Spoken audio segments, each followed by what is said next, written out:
সোমবার রাত্রি 10:30 আমরা রয়েছি ভবানীপুর ক্লাবের সামনে। ময়দানের অন্যতম ভরকেন্দ্র ওই ভবানীপুর ক্লাব। এই ক্লাবের সাথেই যুক্ত মোহনবাগান সভাপতি টুটু বসু এবং তার পুত্র সঞ্জয় বসু। কলকাতায় মোহনবাগান এবং ইস্ট বেঙ্গল ক্লাবে বার পুজোর ছবি আপনারা দেখেছেন, কিন্তু ভবানীপুর ক্লাব এই বিশেষত এই ময়দান অঞ্চলে সেখানেও কিন্তু এলাহি আয়োজন কোনো অংশে কম নয় মোহনবাগান বা ইস্টবেঙ্গলের সঙ্গে থেকে। আমরা দেখছি যে লন সেজে উঠেছে আলোকমালায়। সেখানে ভবানীপুরের হলুদ লাইটের পাশাপাশি ভবানীপুরের কালার হচ্ছে মেরুন, হলুদ এবং নীল। আমরা কিন্তু এখানে একটা সবুজ মেরুন গাছে সেই লাইটও দেখছি। এটা কিন্তু প্রতীকী, কারণ অনেকেই ভবানীপুরকে মোহনবাগানের বি টিম বলে থাকেন। বসু পরিবার যুক্ত থাকার জন্য লন সেজে উঠেছে। এখানেও 1000 লোকের আয়োজন, এলাহি আয়োজন আমরা দেখতে রয়েছে। আমরা সেই ছবি আপনাদের সামনে তুলে ধরছি।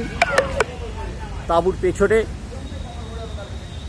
ভিএন বসিয়ে রান্নাবান্না খাবারের আয়োজন করা হচ্ছে, সেই ছবিও আপনারা দেখে নেব। পুরো ক্লাব সুন্দরভাবে সাজিয়ে তোলা হয়েছে এবং বিশেষ করে চোখে পড়ছে সবুজ মেরুন। আমরা ক্লাবের পেছনের দিকে মূল দরজায় রয়েছি।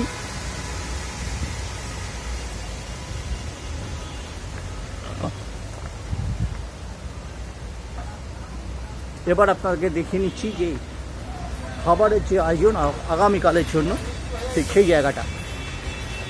ক্যাফেটেরিয়া রয়েছে, ক্যাফেটেরিয়ার পাশেই তার আয়োজন। এখানে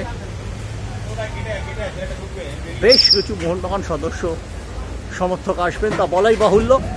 পুরো তার প্রস্তুতি চলছে।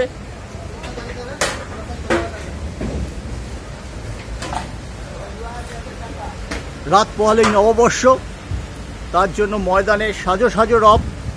বিভিন্ন ক্লাবে আমাদের প্রতিনিধিরা ঘুরে বেড়াচ্ছেন। এই মুহূর্তে চলছে ভবানীপুরের সেই রান্নাঘর আপনারা দেখতে পাচ্ছেন। দাদা, আপনারাও কি শোভাবাজারের ঠাকুর?